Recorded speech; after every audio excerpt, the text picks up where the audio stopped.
Alors bonjour tout le monde. On m'a posé la question depuis combien de temps je vis en marge de cette société. Pour moi, je ne suis pas marginal. Parce que ça voudrait dire quelque part qu'il y a une norme et que cette norme, on considère que parce que le plus grand nombre la suit, même si elle est irrespectueuse de nos écosystèmes, même si elle est irrespectueuse de la condition animale, même si elle est irrespectueuse du plus grand nombre des enfants du monde, que cette norme-là, régie par la force, serait la seule façon que cette dite société aurait de fonctionner, et nous, trop sensibles ou abîmés, qui ne pouvons pas continuer à vivre dans ce système-là, nous serions bannis, quittés, amenés à en sortir, donc à fuir, et à vivre dans un endroit où on ne doit pas trop parler de nous parce que quelque part on est montré du doigt un peu, tu vois, comme des marginaux.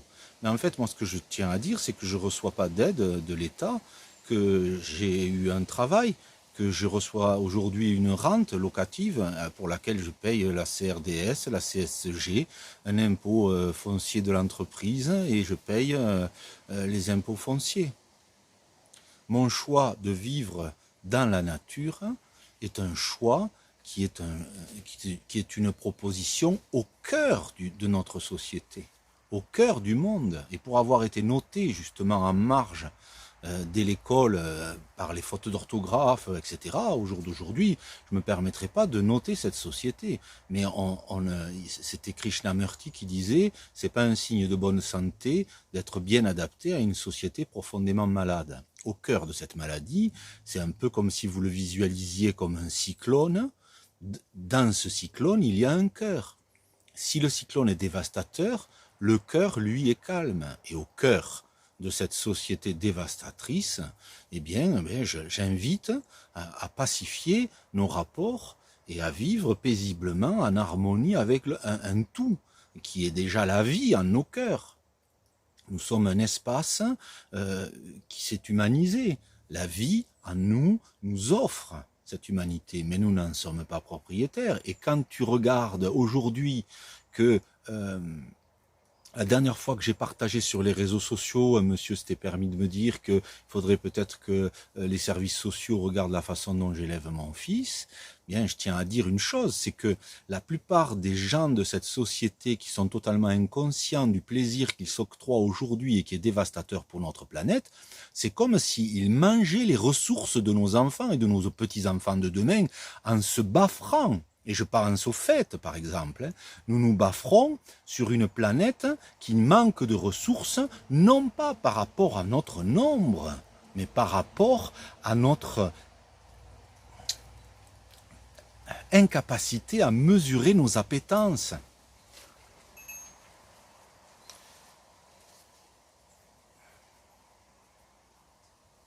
C'est notre avidité.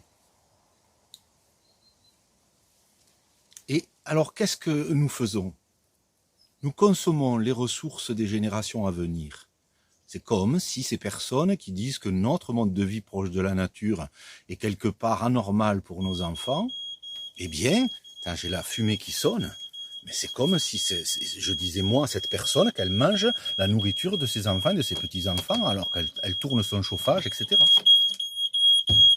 Quand vous arrivez ici, bien sûr que quand quelqu'un dit ta marginalité, etc., je relève pas. Mais là, cette question ce matin est une question qui me permet de vous le dire. Moi, pour moi, je me considère comme étant au cœur du monde, au calme. Là où toute société a trouvé sa construction, c'est-à-dire en partant de la nature, et profondément dépendant de la nature, comme on est profondément dépendant de la vie. C'est pas parce que tu mets un costard cravate, que tu te parfumes et que tu as trouvé un moyen parfois pernicieux ou parfois légal d'avoir énormément d'argent que tu es au-dessus des autres êtres humains. Et on peut le voir, regarde l'amour que déploie un animal, qui est beaucoup plus sincère que la plupart des êtres humains qui se sont plutôt pris au plaisir plutôt qu'à la communion des cœurs. Ils ne sont pas, on ne parle pas d'amour, on parle de désir dans ces cas-là. Donc je tenais juste à vous dire que vous arrivez sur cette chaîne et ici je ne fais pas l'apologie de la marginalité. En fait, mon mode de vie, il est une proposition qui se veut quand je me prive d'eau, quand j'utilise 10 litres, une chasse d'eau, quand la plupart des êtres humains qui jugent notre façon de vivre tirent la chasse chez eux 7, 8 ou 10 fois par jour, je crois que c'est à peu près 40 000 litres, hein, un WC pour une famille nombreuse, ben moi j'utilise 10 litres par 24 heures. Et dans ces cas-là, j'ai un regard et un rapport à la nature qui est plus respectueux et qui me permet de me dire, eh bien, moi aussi j'ai consommé, 66% de la faune sauvage a disparu, on a fracassé tout un tas d'écosystèmes, il y a des gens qui chassent les passereaux à la glu, il y a des personnes qui aujourd'hui se sont pervertis à un point qui est complètement irrespectueux de nos enfants, des enfants du monde. Henri David Thoreau disait chaque Indien possède son tipi issu avec des matériaux de la nature, alors que les êtres humains construisent des maisons beaucoup trop grandes, remplies d'inutiles, qu'ils mettront plus de la moitié de leur vie à payer. En fait, la petitesse de notre société, c'est de se croire grand alors que nous sommes les enfants de la vie et que nous devrions utiliser nos différences pour valoriser la sensibilité. Moi, on m'a jeté le carnet de notes quand j'étais à l'école en me disant « tu es indigne d'être sur les bancs de cette école » parce que je faisais moins 28 ou moins 32 en dictée. Mais c'est très vrai. J'étais indigne d'être sur les bancs de cette école. Je méritais mieux, en fait, j'ai compris en vieillissant, après avoir traversé des blessures et des souffrances. Je méritais mieux, c'est-à-dire que je méritais l'école de la nature. Je méritais une école qui ne piétine pas les minorités. Je méritais une école qui est rude, mais qui est belle, vraie et aimante, tu vois. Il n'y a pas de faux cul dans la nature. En tout cas, je parle des animaux, des arbres, etc. Tu peux rencontrer un faux cul qui se promène en rando. Mais donc, tous ces gens, pour moi, ils se sont complètement perdus. Hein. Ça n'a aucun sens, si tu veux, d'idolâtrer une monnaie périssable quand tu manges dans le frigo de tes enfants et de tes petits-enfants les ressources sans être capable d'être heureux, en te baffrant juste, tu vois. Pour moi, au contraire, il y a donc au cœur de cette société des gens qui décident, à mon âge, de montrer aux générations à venir et de montrer aux générations actuelles, eh bien, comme bien d'autres personnes le font, mais qui quelque part ne sont pas amenés comme moi je l'ai été par leurs enfants à dire je veux que tu partages notre mode de vie. Alors je le fais, j'honore ça. Peu importe alors, parce que moi j'ai pas honte du tout. Quand je marche dans la rue, les gens qui s'écartent de moi parce que mon aspect dérange, c'est très bien qu'ils s'écartent de moi. Et les gens qui s'arrêtent, on partage de beaux moments. Mais moi je suis très heureux et je suis très fier de mon mode de vie. Aujourd'hui, quand je regarde les oiseaux qui viennent au mangeoir, je fais de mon mieux, et parfois en ayant très froid. Cette nuit, je me suis levé à 5 heures du matin parce que ça descendait en dessous de 16 pour que mon fils se lève à 20 degrés. Voilà. Donc, il faut qu'on aille au-delà des formes, et faites attention, les amis, mais ici, en tout cas, on ne prône pas du tout un rejet de notre société, je prône plutôt un rappel à l'ordre, à nos excès, qui sont en train de nous perdre complètement, on s'est complètement perdu dans la forme. Rappelons-nous que nous avons des cœurs vaillants, que nos anciens ont été là, qu'ils ont manqué, qu'ils n'étaient pas des capricieux, qu'ils ont survécu, ils ont survécu avec des douleurs. Moi, ma grand-mère, je l'ai vue tomber, se casser le col du fémur. 2 ans après, je l'ai amenée à plus de 85 ans auprès du médecin. Il lui dit, mais vous suppurez au niveau de la hanche. Elle lui dit, ben oui, depuis combien de temps? Depuis le début, mais je mets un mouchoir, mais ça vous fait mal. Elle dit, oui, ça me fait mal. Mais il dit, mais madame, vous faites un rejet de greffe, de prothèse, vous faites un rejet de prothèse. C'est insoutenable, la douleur que vous devez avoir. Mais elle dit, pour moi, on m'a opéré, j'allais pas aller voir le médecin parce que j'ai mal. Tu comprends?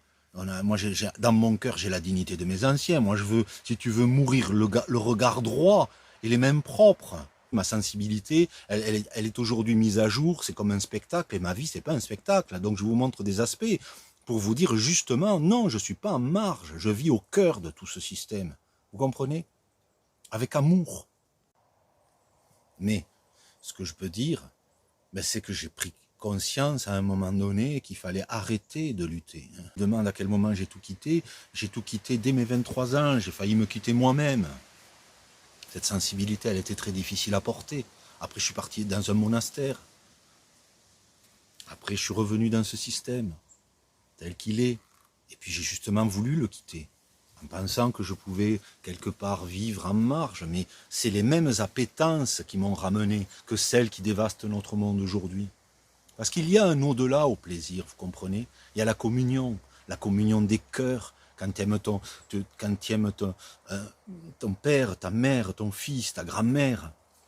Tu vois, tu choisis si tu veux tomber dans le béton ou si tu veux tomber dans l'herbe. Moi, je veux lui montrer le plus beau. Tu vois, on doit penser nos cœurs, pas penser. On doit laisser quelqu'un qui est très sensible, forcément, qui se brise dans ce monde. Mais qu'est-ce qui se passe de beau? C'est que la lumière de la vie, elle ne peut passer dans un cœur que s'il est brisé. C'est pareil pour les diamants. Et cette brisure du cœur, elle permet à la lumière d'inonder notre cœur de vie. Alors on est les plus grands privilégiés de ce monde. Comme Écartolé qui racontait cette histoire d'un homme qui mendie dans la rue, et tout le monde lui donne ou ne lui donne pas, mais qu'à un moment donné, quelqu'un s'arrête et lui dit « Mais qu'est-ce que tu as dans cette caisse sur laquelle tu es assise ?» Et le mec il dit « Je sais pas, je la porte depuis des années, mais je ne l'ai jamais ouverte. » Eh bien ouvre-la, il lui dit « Ouvre-la. » Je suis désolé, je vous regarde un peu plus bas parce que j'ai tendance à regarder mon visage et pas le truc de la caméra, je parle depuis la tablette. Et quand il ouvre, il y avait quoi? Il y avait un trésor. Pour moi, les vrais pauvres de ce monde, c'est ceux qui se sont perdus dans l'avoir. Ils sont fades, ils existent, mais ils ne vivent pas. Qu'est-ce que disait Henri Thoreau à ce sujet? Je m'en allais dans les bois parce que je voulais vivre sans hâte, je voulais vivre intensément et sucer toute la moelle de la vie, mettre en déroute tout ce qui n'était pas la vie pour ne pas découvrir à l'heure de ma mort que je n'avais pas vécu. Moi je suis désolé, mais je rencontre plein de gens qui sont morts dans leur regard, qui sont possédés par leurs idées, leurs convictions, leurs idéologies, leurs idoles, qui ne vivent pas, ils ne savent pas ce que c'est la vie, ils vont mourir sans avoir vraiment vécu. Et c'est terrible. Moi je les plains beaucoup, parce que j'ai goûté à la vallée sombre, qui est une vallée de mort, excusez-moi l'expression, quand on consomme des corps sans amour, quand on maltraite des enfants. Moi, quand j'ai été hanté pendant longtemps d'avoir supprimé la vie à des animaux, à force de pouvoir arrêter de dire, allez, on va le faire plutôt que d'acheter de la nourriture. Après, j'ai mangé des verres de farine pour plus avoir, et après, je suis devenu végétalien, mais moi, j'étais un viandard. Mais moi, je suis hanté par des choses, parce que des fois, quand on enlève la vie à un animal, ça se passe mal. Oui, il peut y avoir un problème technique. Et après, vous faites des cauchemars pendant des années. Alors, pacifions nos cœurs, montrons à nos enfants que nous pouvons nous-mêmes vivre avec bonté et simplicité. Laissons notre nature s'apaiser. Au cœur du monde, moi je suis au cœur du monde. Je ne suis pas exclu. C'est le monde qui peut m'exclure, dans sa forme illusoire dans laquelle il se perd. Mais quand on vit dans la nature, on vit au cœur du monde, là où sont les animaux, là où sont les êtres sensibles, tu vois. Et moi, à force, mon corps a pris l'habitude de porter cette sensibilité. Je peux partager avec des êtres sensibles. Et ceux qui ne sont pas sensibles passent leur chemin. Ma réponse, c'est celle-ci. Je ne suis pas en marge de cette société. Je suis bien au centre. Et fièrement, j'avance en marchant au centre, en regardant que mes actes posés puissent être en harmonie avec ce qui est, en harmonie et respect avec la nature, les animaux, nos enfants, nos petits-enfants qui viendront. Et donc je suis debout et fier, les amis. Je suis fier de ça. Pas fier pour dire que je suis au-dessus. Fier quand j'ai froid et que je me réchauffe avec le bois que j'ai ramassé de la forêt. Et fier aussi de payer mon droit à cette liberté. Et pas de le voler ou de me cacher. Et encore une fois, je juge personne. Je sais combien c'est difficile. Et c'est mon chemin, mon parcours. C'est des grâces qui me permettent aujourd'hui de pouvoir dire ça. Mais ce que je peux dire, vraiment, c'est ça. Voilà. Et je souhaite justement à tous ceux qui se considèrent comme marginaux, de se considérer au contraire comme au cœur d'un monde qui en devenir devra de nouveau s'harmoniser avec la nature ou ne sera pas. Parce qu'on ne périra pas que physiquement, on peut tout chimiser, chimiquiser. Mais oui, on perd la raison. On perd la raison. Avec vous alors.